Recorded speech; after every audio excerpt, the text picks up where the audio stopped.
자, 네트워크 장비 파트고요. 자, 1번에 네트워크 장비와 관련하여 라우터에 관한 설명으로 옳은 거. 라우터라는 장비는 최적의 경로, 이렇게 기억을 할게요. 문제 답으로 바로 기억하면 됩니다. 네트워크 상에서 가장 최적의 IP 경로를 설정하여 전송하는 장비.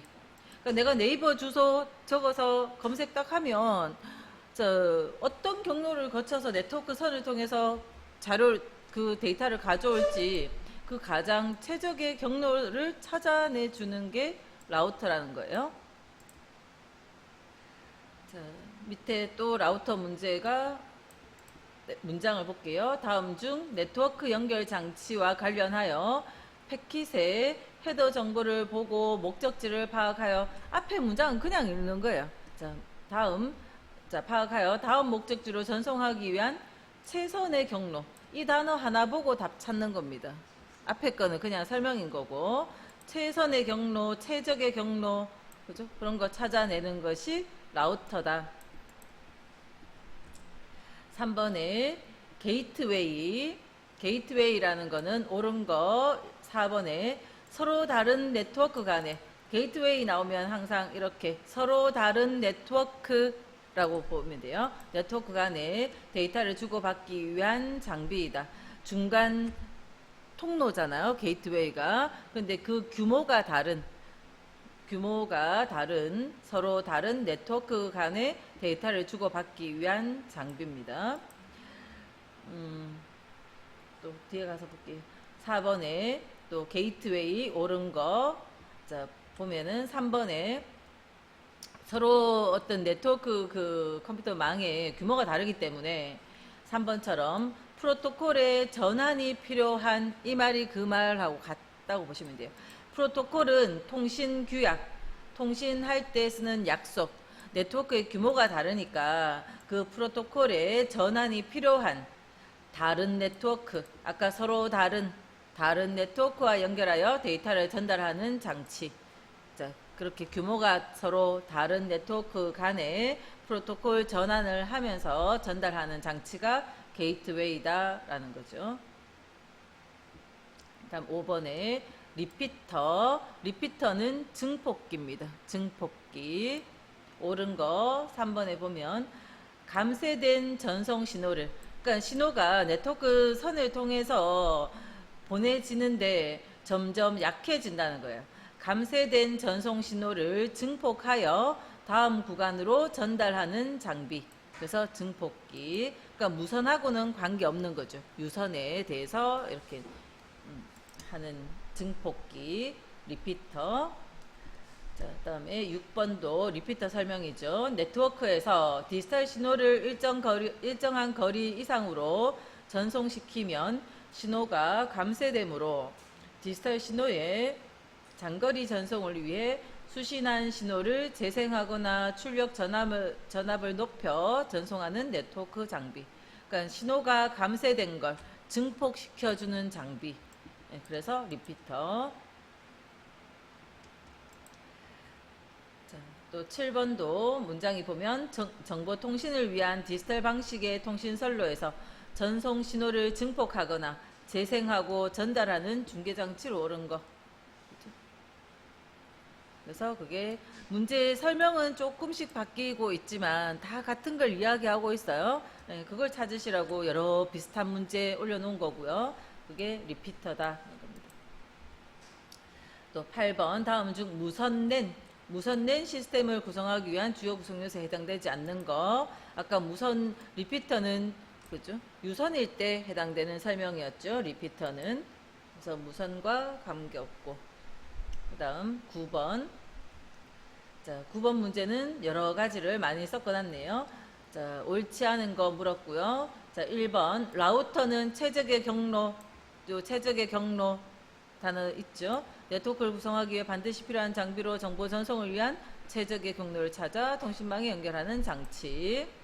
그 다음 2번에 허브. 지난 시간에 USB도 127대까지 연결하려면 USB 허브를 꽂아주듯이 네트워크도 여러 대 장비에, 그죠? 우리 교실에 허브 장치 있거든요. 저 뒤에 박스 있잖아요. 저거 라우터도 들었고요. 저 우리 교실 제일 뒤에 크다란 박스 한 개 있잖아요.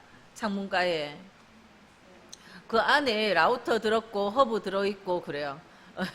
거기에 그러니까 하나의 회선이 들어와서 그거를 이 컴퓨터들마다 다 분배해주는 허브 장치가 들어있어요.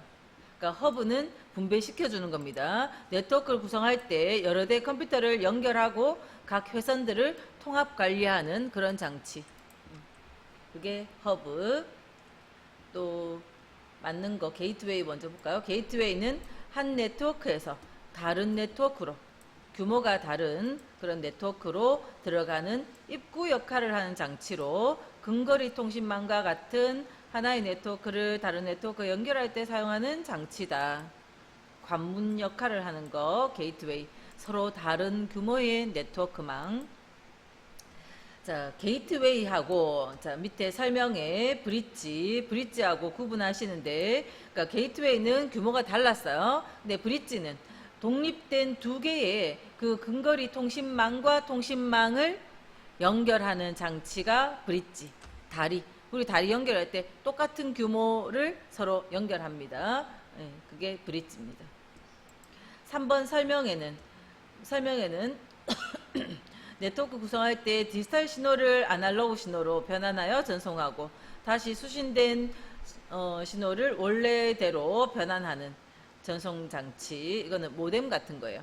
디지털을 아날로그를 디지털로 변조, 복조.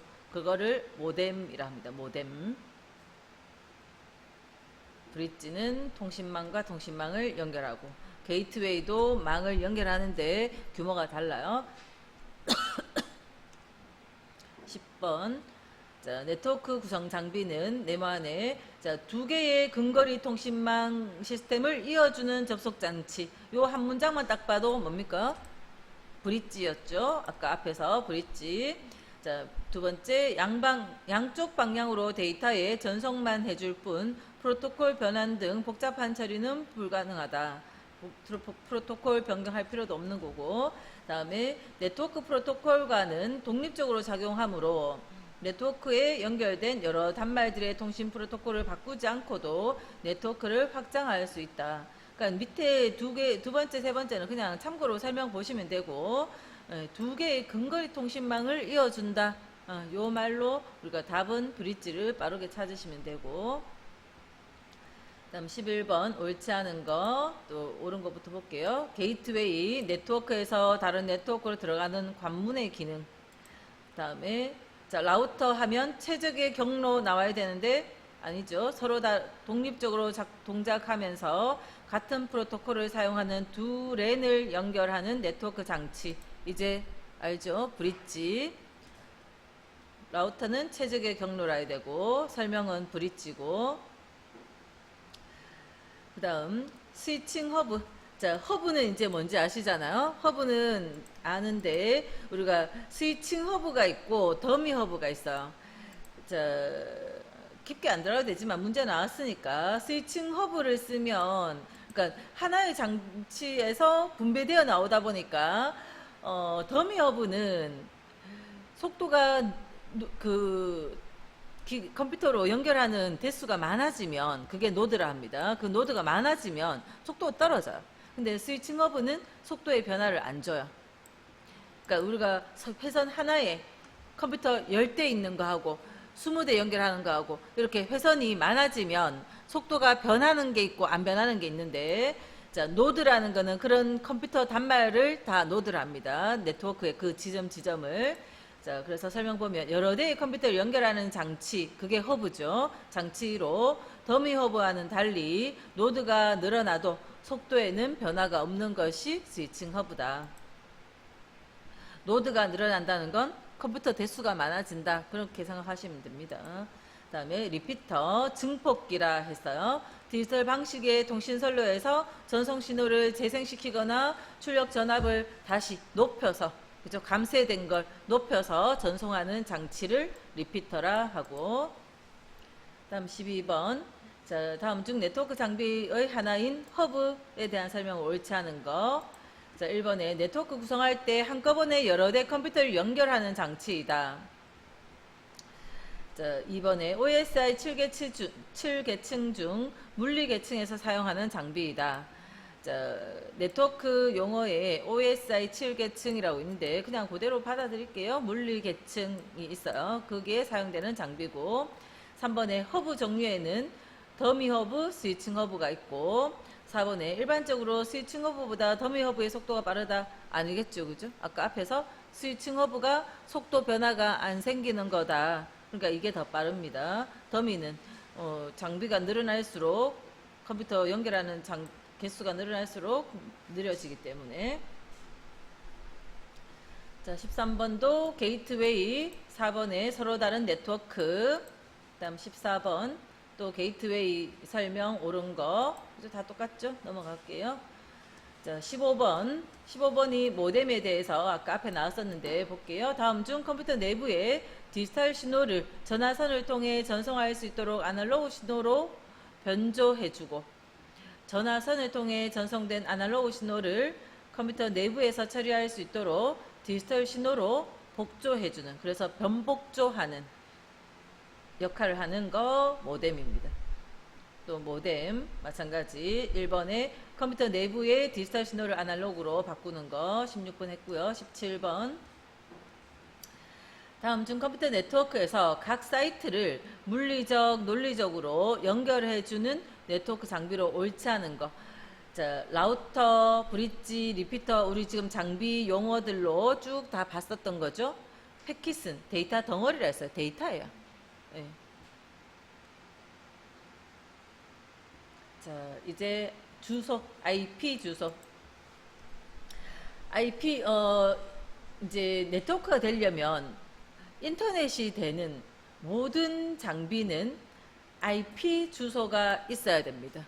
IP는 숫자 형태로 된 주소예요. 요런 숫자든 요런 숫자든 숫자 형태로 된 고유한 주소가 있어야 돼요.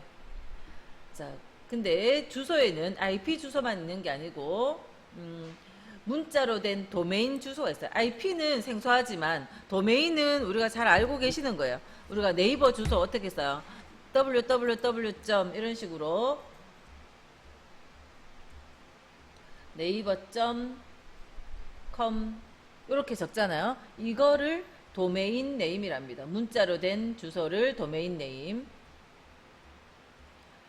그래서 문자로 된 주소는 도메인 네임인데, 자, 문자로 된 주소는 네이버는 이런 주소를 갖고 있죠. 인터넷이 되는 내 컴퓨터는 어때요? 내가 쓰고 있는 이 컴퓨터는 도메인명은 없잖아요. 그런데 인터넷이 되죠? 그러면 다 주소가 있어야 돼요. IP 주소가 있다는 겁니다. 자, IP 주소는 모든 기기, 인터넷에 연결되는 모든 기기는 IP 고유한 주소로 IP 주소가 있어야 되고, 근데 이 IP, 만약에 네이버 주소를 이런 식으로 가르쳐 주면 우리가 네이버 주소를 외우기가 힘들잖아요. 그러니까 문자로 된 주소로 해 놓는 거예요. 그러면 우리는 도메인을 적으면 IP로 바뀌어서 찾아가요. 그 내가 적은 도메인 w.naver.com 이렇게 적었는 도메인을 IP 형태로, 숫자로 된 IP 형태로 바꿔주는 것을 도메인 네임 시스템 해서 도메인 DNS라 합니다. DNS 뒤에 문제 나올 거고요. 도메인명을 IP, 숫자로 된 IP로 바꿔줘야 네트워크망이 그걸 찾아가거든요. 그죠?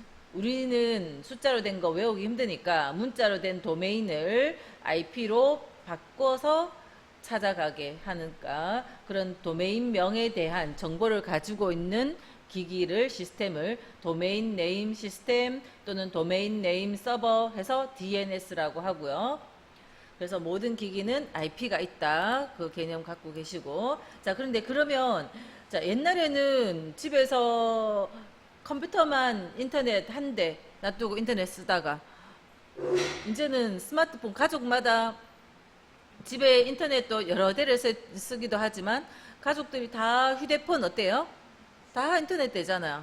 자, 그러니까 IP가 고갈되어져 가고 있어요. 그래서 IPv4 방식은 요거 한 자리씩, 요거 한 개가 32비트, 전체 한 자리가 8비트, 8비트씩. 8비트면 2의 8승계를 표현할 수 있죠. 2의 8승이니까 여기에 들어올 수 있는 숫자는 0에서 255까지 0에서 255까지 8비트면 2의 8승은 256이니까 256가지를 표현할 수 있는데 여기에 표현할 수 있는 거는 0부터니까 255까지 숫자가 들어갈 수 있고요. 자, 그래서 8비트씩 점으로 네 부분. 그래서 48이 32에서 32비트 주소 체계예요. 그런데 이걸로는 부족하니까 그러면 2의 32승만큼밖에 IP를 못 가지잖아요. 그래서 그보다 훨씬 많은 128비트를 써서 표현을 하는 IPv6 방식으로 같이 지금은 병행해서 쓰고 있고요. 호환성이 높고 아무튼 이런 식으로 변화되고 있는데, 자, IPv4는 10진수 형태로 210, 255 이런 식으로 표현하고 있는데 여기 한 자리가 16비트면 2의 16승이면 숫자가 너무 커서 10진수 형태로는 표현 못 하거든요. 그래서 요렇게 21DA라고 적혀있는 요 형태의 숫자는 16진수 형태로 표기한 숫자예요. 우리 16진수는 0, 1, 2, 3, 4, 9 다음에 A, B, C, D, F까지가 표현될 수 있는 게 16진수였잖아요. 그래서 16진수 형태로 표현을 하고 있고요. 한 블록당. 요 한 블록은 몇 비트요? 16비트씩 8개. 이 한 블록 한 블록을 뭐로 표현했어요? 콜론 기호로. 이렇게 점점 찍혀 있는 게 콜론입니다. 이렇게 점 찍혀 있는 요게 콜론. 콜론 기호로 표현을 구분을 해요. 그래서 16비트씩 16진수 형태로 표현해서 8부분, 그래서 총 128비트예요. 16비트씩 8개 부분, 이걸 헤아려 보면 8개 부분으로 128비트 표현하는 숫자 형태는 16진수 형태로. 자, 이제 문제 볼게요. 현재 IP 주소의 고갈로 인하여 IPv4 체계에서 IPv6 체계로의 변경이 불가피해지고 있다. 다음 중 IPv6에서 사용하는 주소의 비트수로 옳은 거 128비트.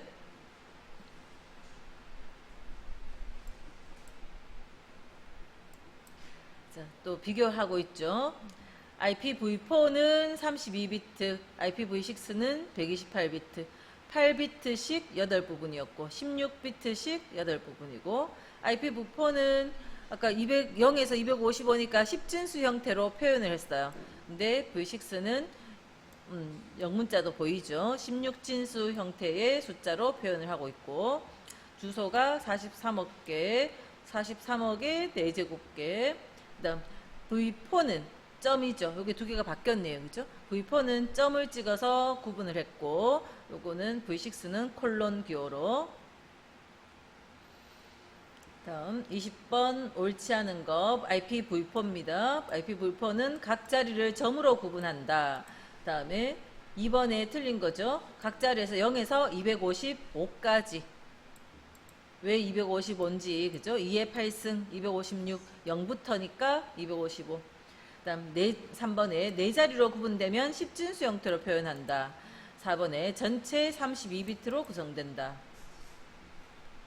또 21번 옳은 거 IPv6 주소는 8비트가 아니라 16비트씩 8개.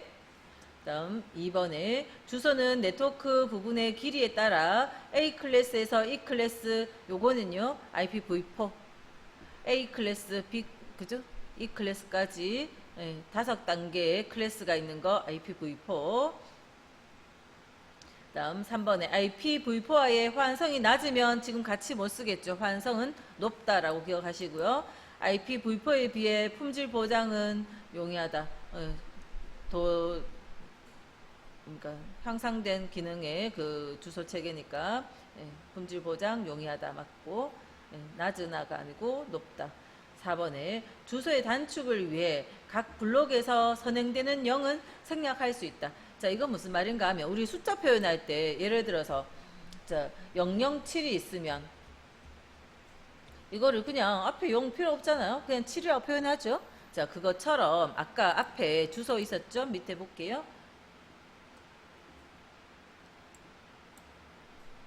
자, 이렇게 주소에 00D3 이렇게 있으면요.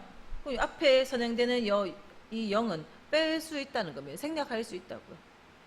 이렇게 0이 줄 있으면 그냥 요거 다 생략해버리고 콜론 이렇게 가버릴 수도 있고, 요런 0은 빼고 그냥 FF만, 그렇게 선행되는 0은 뺄 수 있다, 그 이야기입니다.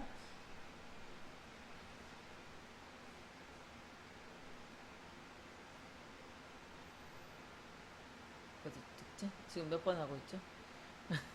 문제를 못 찾. 아, 요거 아까 4번에 주소 단축을 위해 각 블록에서 선행되는 0은 생략할 수 있다. 22번 옳은 거, IPv4의 주소 부족 문제를 해결하기 위하여 개발되었다. 다음 2번에는 128비트라 해야 되고, 3번에는 호환성이 낮은 게 아니라 호환성이 높고, 또 뭐 4번은 전속 속도가 느릴 수는 없겠죠, 그죠? 더 좋아져야 되겠죠. 다음 23번 옳지 않은 거, 자 16비트씩 8부분 128비트. 또 2번은 각 부분은 16진수로 표현하고 콜론이죠. 세미콜론 아니고 점점 찍어서 콜론. 자, 세미콜론 아니고 콜론, 점을 2개 찍었는 콜론이고, 그 다음 자 3번 유니캐스트, 멀티캐스트, 애니캐스트. 요거 외울게요. 유니, 멀티, 애니 3개가 되다 보니까 요것만 따로 문제 낼 수도 있어서 2가지 체계로 나눠진다. 아까 A 클래스에서 E 클래스는 V4였고요. 유니캐스트, 멀티캐스트, 애니캐스트 이런 거 나오면 V6입니다. 다음 4번 IPv4의 주소 부족 문제를 해결해 줄 수 있다. 또 24번도 옳지 않은 거, 1번에 IPv4 주소 체계의 주소 부족 문제 해결. 그 다음 2번 주소는 유니캐스트, 멀티캐스트, 브로드캐스트 아니죠. 그러니까 외워줘놔야 되겠죠. 유니, 멀티, 애니입니다. 유니, 멀티, 애니. 3번에 각 부분은 콜론으로 구분하고요. 16진수로. 다음에 4번 16비트씩 8부분 총 128비트. 자, 이제 25번부터는 도메인. 자, 다음 중 우리나라의 공식 인터넷 주소 자원을 관리하는 조직으로 IP 주소와 도메인 이름의 등록 관리뿐만 아니라 인터넷 주소 자원에 관한 정책 연구, 제도 개선, 인터넷 이용 활성화를 위한 지원, 국제 인터넷 주소 관련 기구와의 협력 등의 업무를 수행하는, 중요한 건 인터넷 주소 관리하는 기구 KRNIC이에요. 자, 우리 KBS 주소 어떻게 돼요? www.kbs.co.kr 이렇게 붙거든요. 자, 도메인이든 IP든 다 고유한 거라 해야 되잖아요. 이 도메인이 중복될 수 없죠. 그래서 그걸 관리하는 게 KRNIC이고, KRNIC에서 관리되어지는 주소예요. 그래서 마지막에 .kr. MBC는 근데 KR로 안 붙고요. 이렇게 돼야 돼요. imbc.com. 요거는 미국에 있는 인터닉에서 관리하는 곳에 주소를 등록해 놓고 쓰면 이제 회사 명가, 그러니까 기업체다. 앞에 여기 KBS 같으면 CO 하는 게 기업체라는 의미거든요. 그래서 CO라고 co.kr, 한국에 있는 기업체 이런 의미인데, 자, 미국에서는 국적을 안 쓰는 거죠. 그래서 .com, 기업체면 com이라고 붙이는 거예요. 그러니까 국적 뒤에 따로 안 붙이고. 근데 한국에 있는 KRNIC에서 발급받으면 co.kr 이렇게 붙이는 거고. 그래서 도메인을 관리하는, 인터넷 주소를 관리하는 곳이 KRNIC이다.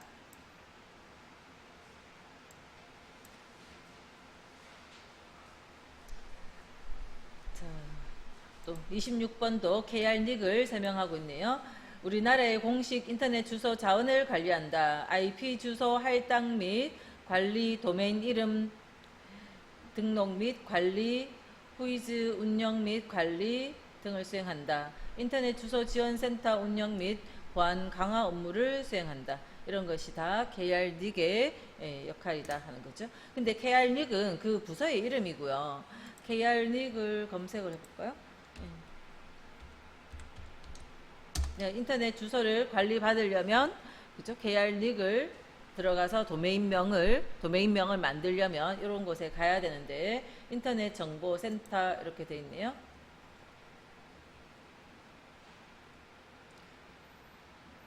여기에 홈페이지가 조금 여기서는 아예 따로 인터넷 주소만 관리하는 걸로 따로 뽑혀져 있는데 요 위에 보면 KISA 키사 운영 홈페이지 보기 이렇게 돼 있잖아요. 그러니까 키사라는 한국인터넷진흥원 이거에서 IP 주소 관리하는 도메인명과 그런 인터넷 주소 관리하는 부서가 KR닉이거든요. 그래서 아까 홈페이지는 따로 뽑혀져 있었지만 키사에서 요런 단어가 나와도 틀렸다 이렇게 하시면 안 돼요. 키사에서 관리한다 해도 맞는 말입니다.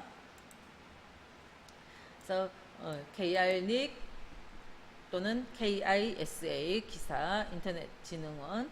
다음 27번. 다음은 인터넷 주소 체계에 대한 설명 옳지 않은 거. 1번에 인터넷 연결을 위해서는 IP 주소 또는 도메인 중 하나를 배정받아야 하며 아니에요. 그죠? 무조건 뭐가 있어야 돼요? IP.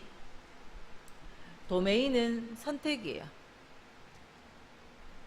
물론 IP든 도메인이든 다 고유한 주소여야 되는 거는 맞지만 모든 기기가 도메인을 가질 필요도 없어요. 그죠? 그래서 이거 중에 하나가 아니고 IP가 필수예요. 그래서 하나 아니라고 했고 다음 인터넷에 연결된 컴퓨터의 고유 주소는 도메인 네임으로 아니죠. IP입니다. 그죠? 문장이 바뀌었어요. 다.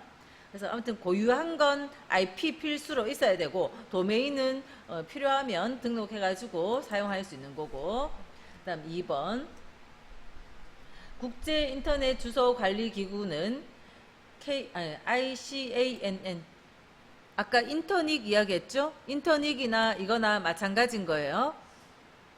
요 회사 이름이 ICANN이고 그 부서에서 관리하는 기구가 인터닉이고 또 한국에서는 한국인터넷진흥원 키사에서 관리하고 있다.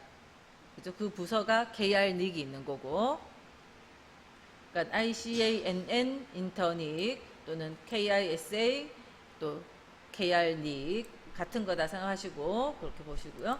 다음 3번 현재는 인터넷 주소 체계인 IPv4 주소와 IPv6 주소가 함께 사용되고 있으며 IPv6 주소가 점차 확대되고 있다.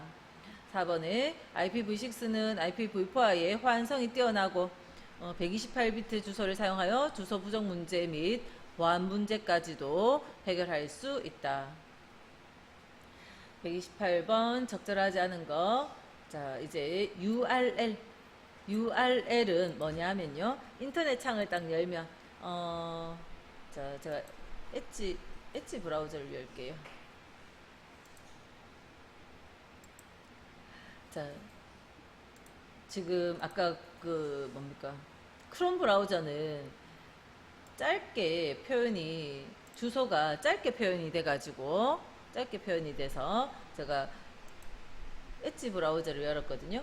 자, 요 전체 이만큼 이런 주소를 https://2개 w.naver.com 이렇게 된 전체 주소가 URL이에요. 제가 예를 들어서 뉴스 뭐 이런 거를 선택했어요. 뭐 이렇게 선택을 했어요. 그러면 요 뒤에 주소가 좀 더 자세하게 쭉 적혀지죠. 이 전체가 URL이에요. 유니폼 리소스 로케이션에서 이 정보, 이 기사가 나오는 이 전체의 자세한 경로, 그게 보여지는 곳이 URL입니다. 인터넷 주소줄, 이거 URL이라 해요. 인터넷 상에 있는 각종 자원의 위치를 나타내는 표준 주소 체계이다. 3번 볼게요. IP 주소는 인터넷에 연결된 모든 컴퓨터 자원을 구분하기 위한 고유의 주소이다. 4번 www는 웹 브라우저를 통해 인터넷을 효과적으로 사용할 수 있게 하는 서비스이다. 맞죠? 우리가 지금 제가 아까 크롬이나 엣지나 이거를 뭐라 합니까? 웹 브라우저라 합니다. 그 웹 브라우저로 뭘 받는가 하면 www 서비스를 보고 있는 중이에요. 인터넷 서비스 하면 이것만 있는 건 아니거든요. 그런데 인터넷 서비스 중에 우리가 지금 쓰고 있는 건 www 서비스예요. 그래서 요 마지막 글자가 뭡니까? 월드 와이드 웹 해서 웹. 그 웹의 내용을 보여주는 프로그램을 웹 브라우저. 자, 그래서 웹 브라우저 통해서 하는 거고요. 다음에 2번은 볼까요? 인터넷은 TCP/IP 프로토콜을 통해 연결된 상업용 네트워크로 중앙 통제 기구인 인터넷에 의해 운영된다. 자, 프로토콜은 통신 규약, 통신 약속이라고 했고 인터넷은 TCP/IP 프로토콜을 쓰는 거는 맞아요. 자, 그럼 맞는데 중앙 통제 기구가 있는 건 아닙니다. 주소를 관리하는 거지 어떤 내용을 통제하는 건 아니다 하는 겁니다. 인터닉은 주소 관리를 한 겁니다. 자, 밑에 인터닉 설명 볼게요. 국제 인터넷 정보센터로 끝에 주소가 COMNET.org 뭐 이런 등 최상위 도메인을 제일 끝에 거를 최상위라 하네요. 최상위 도메인을 유지 관리하던 조직이었으나 1988년 10월 비영리 기구인 ICANN이 새롭게 최상위 도메인 관리자로 지정됐다. 뭐 이렇게 돼 있네요. 그러니까 아무튼 이게 나오든 그냥 같다고 보고 보시면 돼요. 다음에 인터닉은 중앙 통제 기구가 없고 통제하는 기구는 없어요. 그죠? 사용 권한에 뭐 제한이 있다. 이렇게 돼 있네요. 다음 29번. DNS는 우리가 도메인을 적으면 답으로 바로 볼게요. 3번. 도메인 네임을 숫자로 된 IP 주소로 바꿔서 인터넷 접속할 수 있게 도와주는 도메인을 IP로 바꿔주는 역할을 하는 것이 DNS.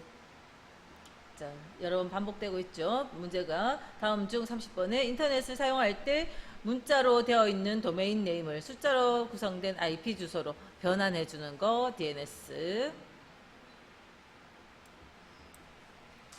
또 31번도 DNS 답을 볼게요. 기억하기 쉬운 문자로 만들어진 도메인 이름을 컴퓨터가 처리할 수 있는 숫자로 된 IP 주소로 바꿔주는 거. 또 32번도 도메인 옳은 거. 32번 다 읽어볼게요. 1번에 IP 주소를 사람이 이해하기 쉬운 숫자 형태로 표현하는 거 아니죠. 문자로 된 것이 도메인이니까 숫자로 표현된 거 아니잖아요.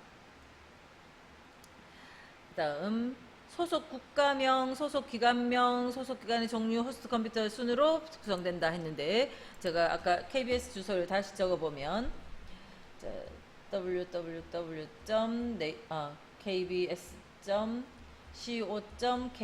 이렇게 되면 국가가 제일 뒤에 가 있죠. 한국에 있는 기업체인데 KBS라는 이름이고 기관의 이름이고 이 KBS 안에 컴퓨터가 한두 대 있는 거 아니겠죠? 자, 그 중에서 WW 서비스를 제공하는 기계, 그죠? 컴퓨터의 이름. 여기 KBS 들어가서 뉴스 기사를 딱 누르면 앞에가 뭐 news.kbs.co.kr 뭐 이런 식으로 또 바뀌기도 하고 하거든요. 그래서 자, 역순으로 이거부터 이야기한다 해도 여기서부터 국가명, 그 다음은 종류가 와요. 종류가. 그죠? 종류가 오고, 그 다음 기관명이 오고, 그 다음 호스트 컴퓨터 순으로 구성된다. 이래야 되겠죠. 요게 최상위 도메인 그러면 요 뒤에 겁니다. 이 순서가 어쨌든 호스트 컴퓨터 명부터 표현을 하든 거꾸로 표현하든 뭐로 표현하든 일단 요 두 개는 순서가 바뀌었어요. 그죠? 제일 뒤에 국가명, 기관의 종류, 그 다음에 기관명, 컴퓨터 이름. 이 기관에 있는 메인 그 호스트 컴퓨터의 이름이라는 거죠. 다음 퀵돔은 2단계 체제와 같이 도메인을 짧은 형태로 줄여서 표현하는 거. 짧은 형태로 아까 여기 크롬은 보니까 앞에 싹 다 빠지고 그냥 네이버.com 뭐 이렇게 나오네요. 다음 4번. 국가가 다른 경우에는 중복된 도메인 네임을 사용할 수 없죠. 그죠? 마지막에 .kr, .jp 이렇게라도 달라지는 거지. 똑같은 도메인도 고유해야 됩니다. 그죠? 모든 기기가 도메인을 가질 필요는 없지만 도메인이 똑같은 게 2개 있으면 안 되죠. 그래서 요거 순서는 밑에 적어놨고, 다음 33번. 다음 중 인터넷에 존재하는 정보나 서비스에 대해 접근 방법, 존재 위치, 자료 파일명 등의 요소를 표시하는 거, 그게 URL이다. 접근 방법, 존재 위치, 자료 파일명, 이게 HTTP 접근 방법 프로토콜이거든요. 앞에 HTTP 뭐 이렇게 표현되는 것부터 해서 아무튼 그게 URL입니다. URL을 계속 다르게 문장 표현하고 있죠. 34번에도 인터넷상에 존재하는 각종 자원들의 위치를 같은 형식으로 나타내기 위한 표준 주소 체계를 뜻하는 용어로 옳은 것, 주소 URL이에요. 주소 그러면 그러니까 인터넷 주소, 그죠? URL이고, 자 35번에서 그 URL에 자세한 이름이 적혀 있어요. 앞에가, 자, 제가 요 주소를 좀 복사를 할까요? 복사를 해서 다시.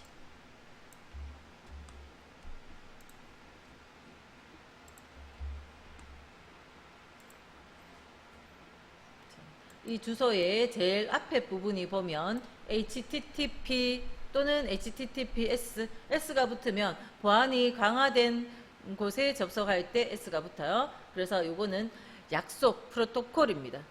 자, 아까 인터넷 서비스 하면 인터넷 프로토콜 이렇게 물으면 TCP IP가 있는데 그 인터넷 서비스 중에 www 서비스의 프로토콜은요 HTTP예요.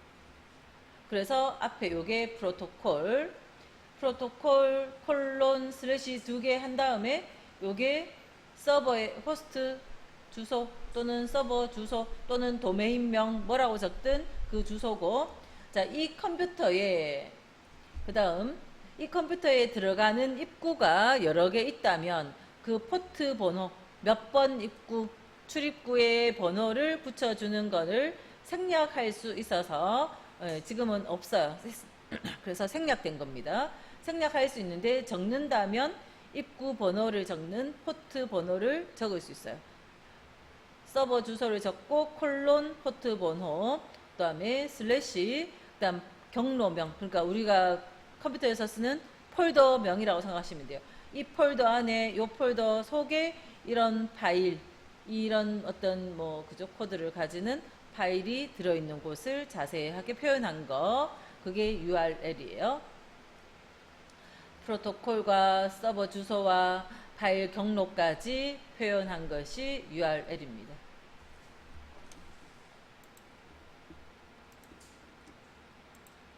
www 서비스, 웹 서비스의 프로토콜은 HTTP 또는 HTTPS 이렇게 표현하고 있고요. S는 보안이 강화된 거. 36번. 자, 도메인 옳지 않은 거. 자, 옳은 거 볼게요. 1번에 숫자로 구성된 IP 주소를 사람들이 기억하고 이해하기 쉽도록 문자로 만든 주소. 2번 우리나라에서 도메인 네임을 관리하는 기관은 KRD. 3번에 인터넷의 모든 도메인 네임은 전 세계적으로 유일하게 존재해야 된다. 도메인 네임도 유일해야 돼요. 그죠? 4번에 도메인 네임을 사용자가 컴퓨터에서 임의로 설정하여 사용하는 거 아니죠. 아까 KR닉이 있었습니다. 자, 37번 주소 옳지 않은 거. 1번에 도메인 네임은 숫자로 된 IP 주소를 사람이 이해하기 쉬운 문자 형태로 표현한 것이다. 2번 KR닉에서 부여하는 도메인 네임은 호스트명, 소속 기관명, 소속 기관의 종류, 소속 국가 순으로 구성된다. 그 다음 3번 도메인 네임과 IP 주소는 전 세계에서 중복되지 않는 고유한 주소로 사용된다. 4번의 IP 주소는 총 IPv4는 32비트였어요. 그죠? 아까 8비트씩 4개 32비트. 다음 38번 다음 중 학교를 나타내는 기관 도메인의 종류에 대한 연결이 옳지 않은 거. 자, 학교를 표현할 때 뒤에 자 ES 붙으면 초등학교. ES.KR 뭐 학교 하나 검색해 볼까요? 아무거나. 뭘 할까요? 동성초등학교.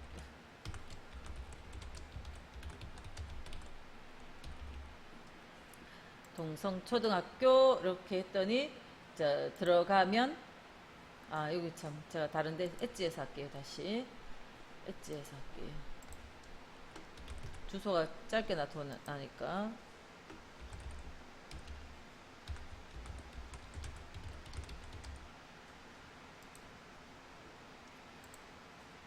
자 이렇게 했을 때 요 이 학교는 다르네. 지오.kr 뭐 이렇게 붙었네요. 지오는 정부기관입니다. 다른 어느 학교, 다른 학교를 적어볼까요? 저기 아니면 노변초등학교.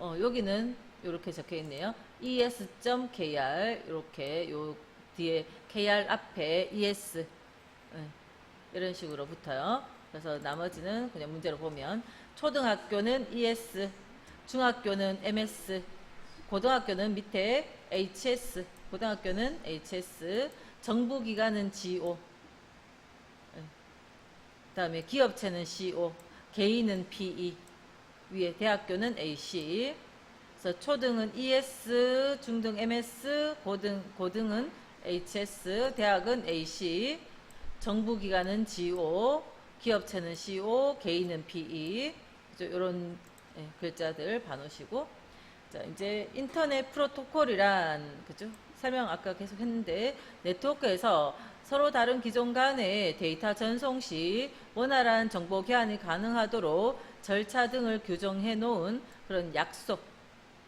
통신 규약을 인터넷 프로토콜이라는데 그거를 그 중에서 TCP/IP라고 표현한다 하는 거고요. 39번 원격지에 있는 다른 시스템과의 원활한 통신이 가능하도록 상호간에 준수해야 되는 규범, 약속, 그게 프로토콜이다. 40번 다음 중 네트워크 연결을 위하여 사용하는 프로토콜에 대한 설명으로 옳지 않은 거. 1번 통신을 원하는 두 개체 간에 무엇을 어떻게 언제 통신할 것인가에 대해 약속한 통신 규정이 프로토콜이라는 거죠. 또 3번에 프로토콜에는 흐름 제어 기능과 동기화 기능, 에러 제어 기능이 있다. 또 4번에 인터넷에서 사용하고 있는 대표적인 프로토콜은 TCP/IP이다. 2번은 보니까 프로토콜 전환이 필요한 다른 네트워크와 연결하기 위해서는 뭐가 필요합니까? 게이트웨이였죠. 프로토콜 전환이 필요하다 그러면 게이트웨이. 그냥 같은 규모의 네트워크와 네트워크를 연결하는 프로토콜 전환이 필요 없는 게 브릿지. 다음 41번 인터넷에서 사용하는 TCP/IP 프로토콜에서 TCP에 해당하는 설명으로 옳은 거. 자 그냥 답 바로 외울게요.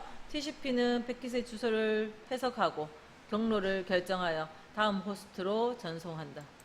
헷갈리게 딴 거 보지 말고 그냥 이것만 딱 볼게요. 다음 42번 자 다음 중 ISP는 인터넷 서비스 프로바이더니까 서비스 인터넷 우리 KT나 뭐 U+나 SK나 이런 데 가입하죠. 자 ISP 업체에서 각 컴퓨터에 IP 주소를 딱 고정 IP를 주는 게 아니고요. 동적으로 할당해주는 프로토콜 이렇게 돼 있잖아요. 동적, 다이나믹 해서 D가 들어가는 DHCP예요. 동적으로 할당해준다. 이 말은 뭐냐면 내가 우리 집에 컴퓨터로 지금 우리 교실에도 이렇게 인터넷을 하면 인터넷 IP 주소가 있어야 된다 했죠. 그런데 고정적으로 내 IP가 딱 되어 있는 게 아니고 내가 인터넷 접속할 때 그때마다 동적으로 그때마다 IP가 할당받아지는 거예요. 그죠? 고정 IP로 모든 기기가 다 있으면 또 너무 부족하잖아요. 그래서 그때마다 할당받아지는 동적 IP 할당의 DHCP, 다이나믹이라는 글자의 차자입니다. D가. IP는 그래서 동쪽으로 할당받고 있어요. 우리는 물론 고정적으로 IP 쓸 수도 있겠지만 대부분 쓰고 계시는 거는 동적 할당입니다. 43번 다음 중 인터넷에서 웹서버와 사용자의 인터넷 브라우저 사이에 웹의 정보를 보여주는 컴퓨터를 웹서버라 하는 거죠. 인터넷을 보는 프로그램을 웹 브라우저라 하는 거죠. 자, 그 사이에 하이퍼텍스트 문서라는 거는 하이퍼링크 되어진, 연결된 그런 거, 우리 인터넷 문서를 이야기하는 거. 우리 인터넷 할 때 손가락 모양 나와서 클릭하면 연결된 문서로 가잖아요. 그래서 그런 문서를 하이퍼텍스트 문서라고 하는 겁니다. 그래서 그 하이퍼텍스트 문서를 전송하기 위해 사용되는 규약. 그러니까 웹상에서 클릭하면 인터넷 되는 거. 그게 HTTP라고. 아까 인터넷 서비스 중에서 www 서비스의 통신 규약 프로토콜이 그죠? www라는 인터넷 서비스의 프로토콜이 HTTP다 했습니다. 그죠? 그 설명을 그냥 해놓은 거예요. 44번. 자, 다음 중 인터넷 서비스를 위한 프로토콜로 웹페이지와 웹브라우저 사이에서 하이퍼텍스트 문서를 전송하기 위한 거. 그게 HTTP다. 약속이 HTTP. 자, 인터넷 서비스 중에 이제 45번은 FTP 설명입니다. 인터넷 서비스 형태 중에서 FTP는 파일을 주고받는 파일 트랜스퍼 프로토콜이거든요. 자, 문장 볼게요. 다음 중 인터넷 환경에서 파일을 주고받을 때 사용하는 원격 파일 전송 프로토콜은 서비스 이름도 FTP, 프로토콜 이름도 FTP, 파일 주고받는 거 FTP입니다. 근데 FTP 전용 프로그램도 따로 있지만 우리는 그런 거 경험하신 적 별로 없을 거고 보통 그냥 웹상에서 자료실에서 다운받고 하는데 FTP 서버 대신에 우리가 쓰고 있거든요. 그래서 우리는 다 이 전적으로 이것만 쓰는 서비스를 하지는 않았어요. 전부 www 서비스에서 쓰고 있는데 그냥 생각하시면 돼요. 그죠? 파일을 주고받는 서비스를 별도로 FTP라고 표현하고 있다라는 겁니다. 46번에 다음 중 컴퓨터와 컴퓨터 사이에 파일 주고받을 수 있도록 하는 원격 파일 전송. 문장이 자꾸 바뀌지만 다 같은 걸 이야기하고 있죠. 다음 47번. FTP 프로그램으로 수행할 수 없는 작업은 자, FTP 서버에 내가 직접 접근을 해서 뭔가 파일을 주고받을 때 당연히 송수신 프로그램이라 했으니까 1번, 2번처럼 원격지에 있는 FTP 서버로 파일을 보내는, 업로드, 받는, 다운로드 되겠죠. 되는데 또 4번에 원격지에 내가 보내놨는 거 내가 삭제도 할 수 있겠죠. 근데 자, 원격지에 있는 FTP 서버의 응용 프로그램의 실행은요. 어떻게 해야 돼요? 다운받아서 내 컴퓨터에서 실행하는 거죠. 그래서 실행 아니다 라고 보시면 돼요. FTP 서버에 자료 주고받는 겁니다. 업로드 했는 거 삭제도 할 수 있어요. 근데 실행은 다운받아 가지고 실행하는 거예요. 48번. 다음 중 인터넷에서 사용하는 FTP 프로토콜에 관한 설명으로 옳지 않은 거. FTP 서비스를 사용하기 위해서는 일반적으로 해당 사이트에 계정을 가지고 있어야 한다. 그 FTP 서버에 접속할 수 있는 권한을 가지는 게 계정이잖아요. 우리가 회원 가입을 해야지 계정을 얻을 수 있죠. 자, 그 다음 2번에 파일의 업로드, 다운로드, 삭제, 이름 변경, 그러니까 파일에 대한 거 주고받고 지우고 이름 바꾸고 할 수 있다는 겁니다. 근데 3번처럼 FTP 서버에 있는 응용 프로그램을 실행한다. 그냥 바로 실행한다. 아니라는 겁니다. 다운받아 와서 내 컴퓨터에서 실행하는 거지 그거 바로 실행 못한다. 4번에 데이터 전송을 위하여 바이너리 모드와 아스키 모드를 제공한다. 그냥 그렇게 받아들이시면 되고. 자, 해볼까요? 50번부터 다음 시간에 할게요. 49번부터 여기까지 하죠.